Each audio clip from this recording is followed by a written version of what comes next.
Okay, so I hope that actually is, you're giving me the top of my head now. Hi guys, welcome back to my channel. I hope you guys have had a wonderful weekend, and I'm happy to be back. And as you can see, I actually have like a really good flow going here in my studio now. I changed some things around. I brought in a long table. I'm really liking the aura of my space. I'll give you a little tiny little sneak peek of a view of what I got going on. I'm quite it's just like this flow, this wonderful flow and energy that's going on, and it's going to be quite befitting to my art projects that I do, as well as my music as a musician.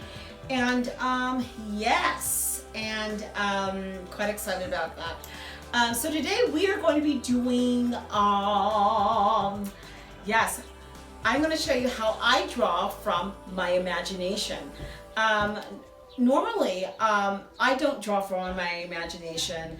I use a reference pictures or drawing from life, what have you. And I remember as a very young child, when I was around 11 years old, I used to draw from my imagination, as well as drawing from reference, like, you know, copy photos, copy of like Disney animation drawings, etc., that sort of thing. But mainly, for the past several years since college, I draw from life. I use reference photos. And this week I wanted to actually kind of tackle a project in which I was drawing from my imagination with my Procreate digitally. I have that to show you.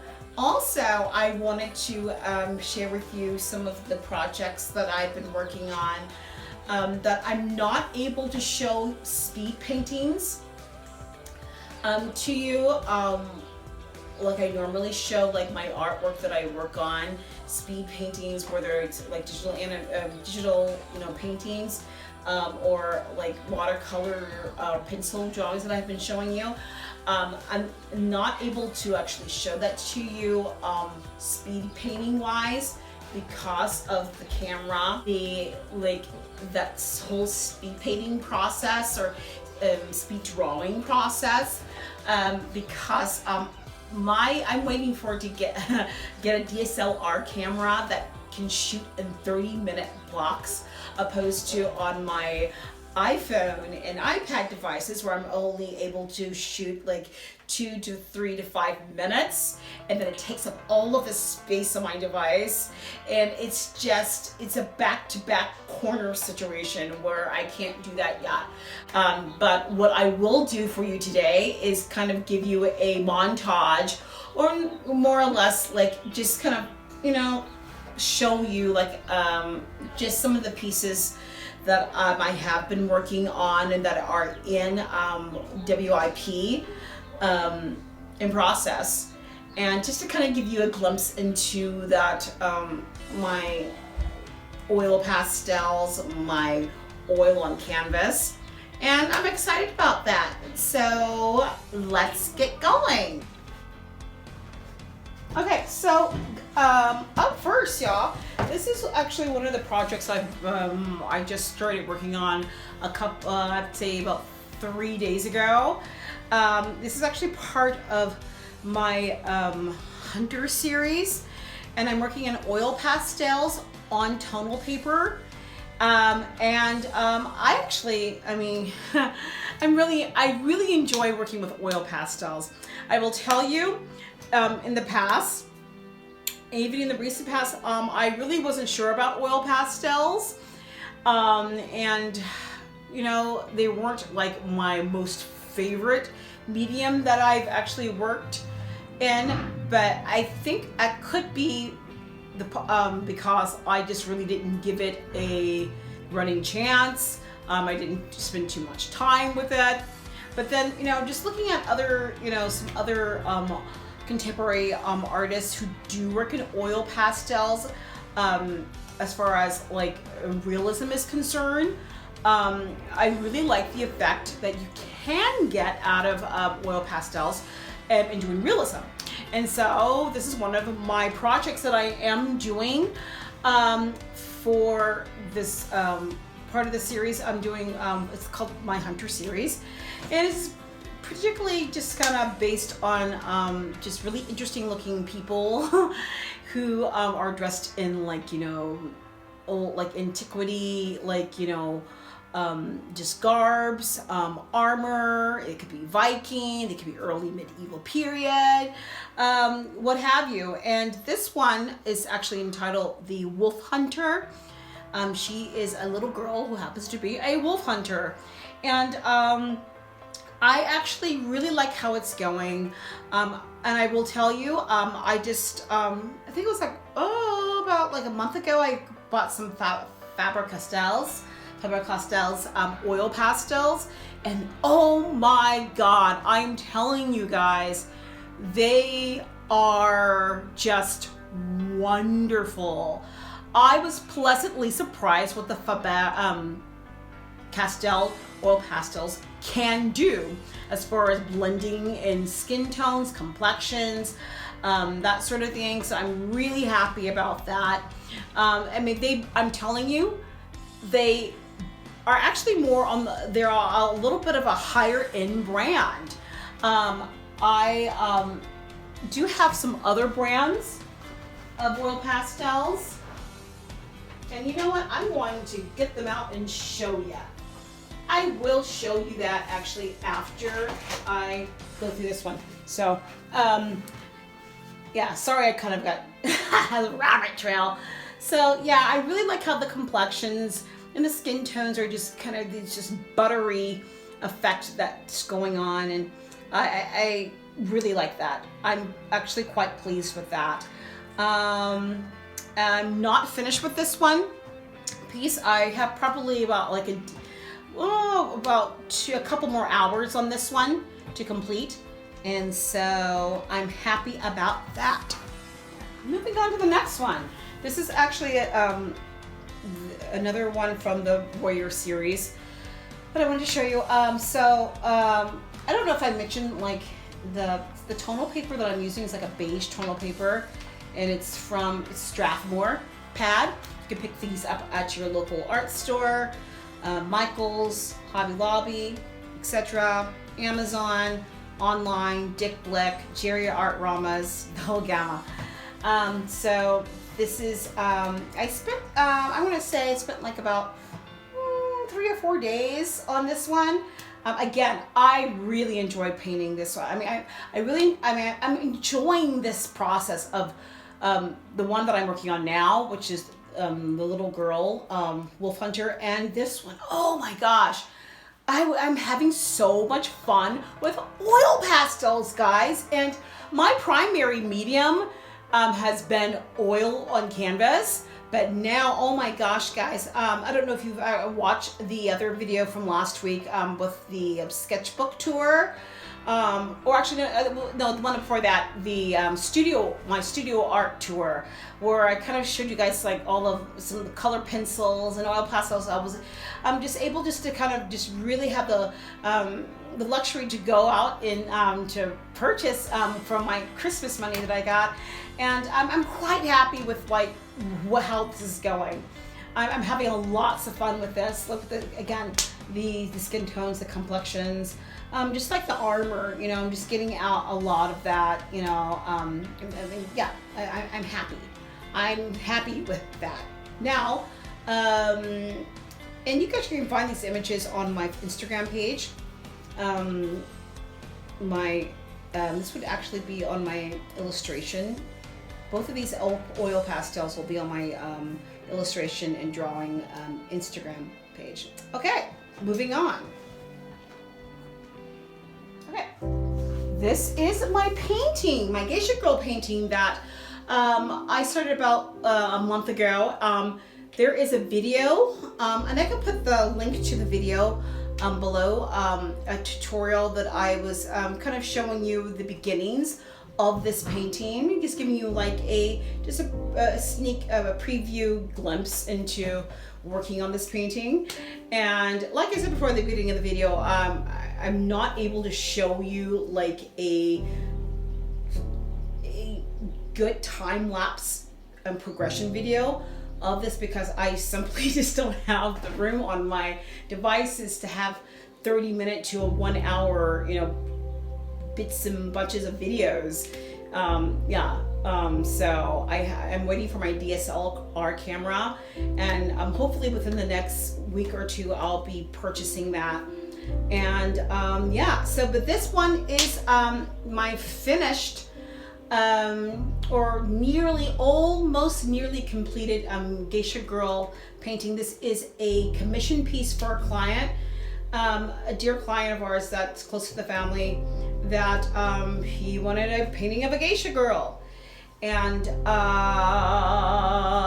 you know what, I had the reference of the geisha. I have a reference of the geisha girl doll, an antique geisha girl doll that he actually has, and he gave it to us because he wanted me to use this as an inspiration. I can actually show you here in just a bit. So yeah, that's her. I will be going back into this painting and doing finite details to the hair accessories. Oh gosh, these little things here, and here. The little silver type of dangly hair accessories. I think I'm pretty much, I'm okay. I'm good with the skin, the complexion.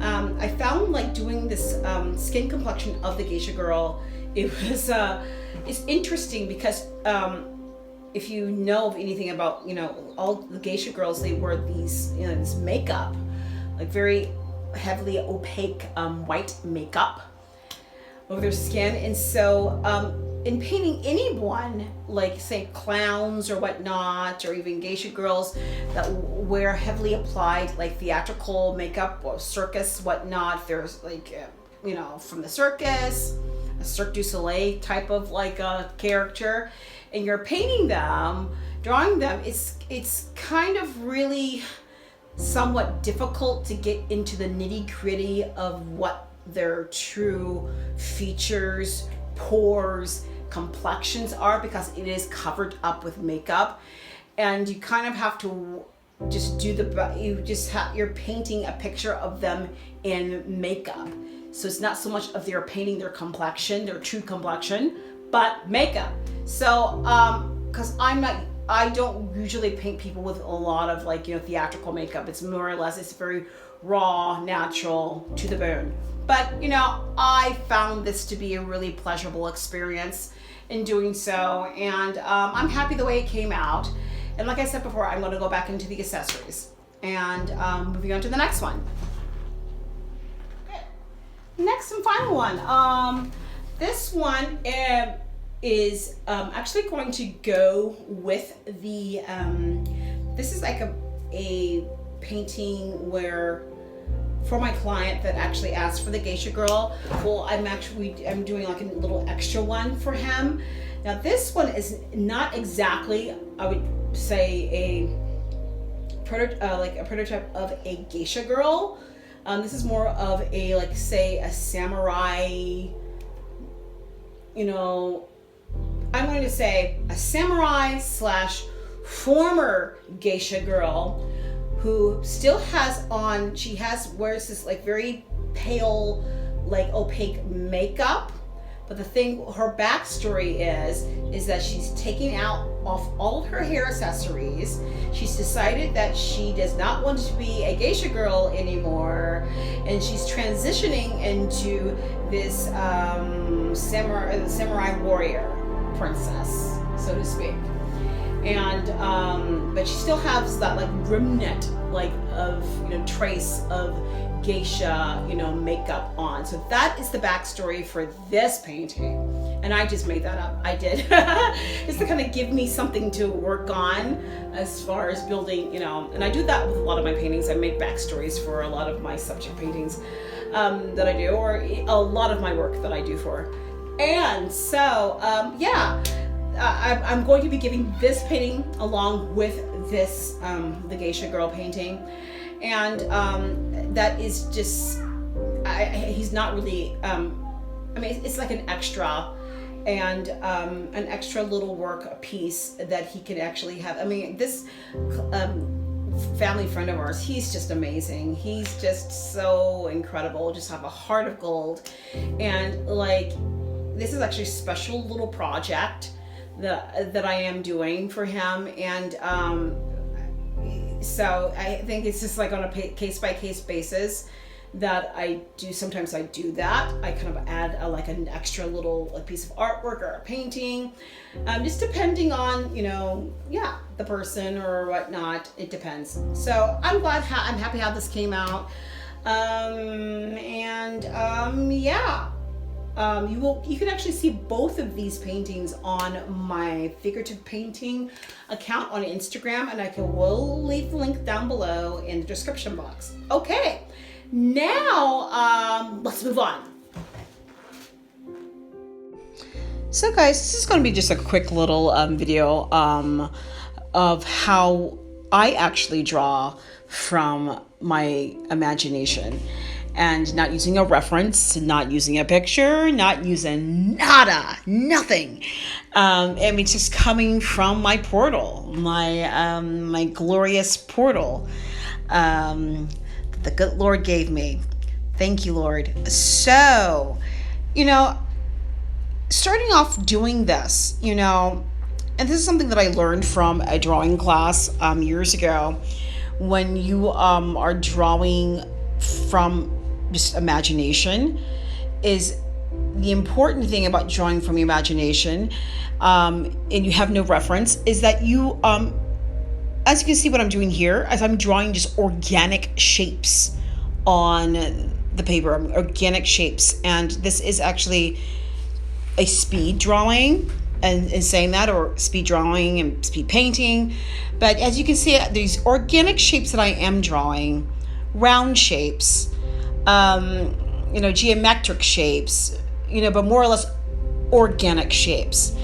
And, you know, I don't know exactly what this picture is going to be of, but I have a hint, and using an imagination, what I would like for this drawing painting to be about.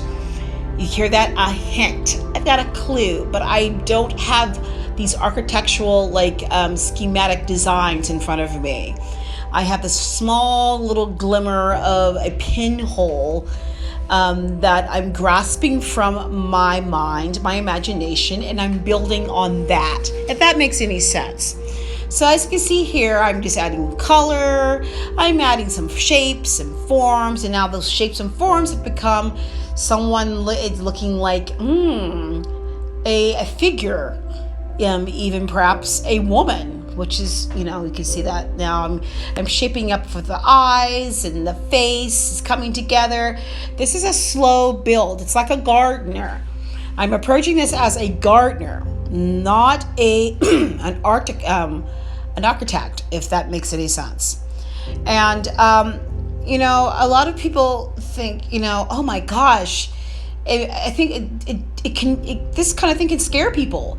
It can scare a lot of artists, especially coming from a background where you are fine artists and you have, you know, you're drawing from references, you know, like the majority of the time.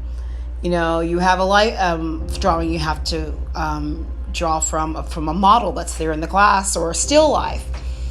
And you just have to, when you come to things like this, projects like this, it challenges you to really just build the concept of, you know, just skillful concepts of things, of letting go. You let go, but all the while you're building these interesting internalized concepts that you really don't know what they're going to be until you actually tackle the next drawing, and the next drawing, and the next drawing, and the next drawing that you do by imagination. It's called building of craftsmanship, and it takes time. It's something that you're not going to poop overnight. And it not only does it take, you know, it's a patience that you're taking. Building is patience. Now, when you get far enough into the drawing, like where we're at now, you can kind of see where it's going, where this image is going, what you want this image to do. And so that's pretty much, kind of like a general idea of approaching drawing from imagination. I will do one of these, a longer video in the future, but this is just a preliminary view, a sneak peek of how I draw from imagination. And maybe I hope those like little tidbits and they help you. And just drawing in your sketchbook, drawing on paper, whatever it may be, formulating ideas. So I thank you so much, guys, for just chiming in and looking and subscribing and watching all the video all the way to the end. And I will see you guys next week. Have a wonderful week and be blessed. Thanks.